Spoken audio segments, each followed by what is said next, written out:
Johan. I remember clearly the first time that I heard that name. It was back in 1995, in the statement of a certain neurosurgeon.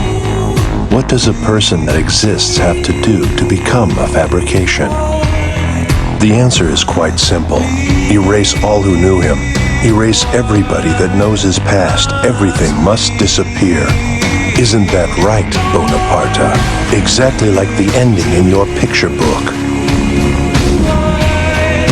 At last he had found a name, but there was no longer anyone around to call him by it.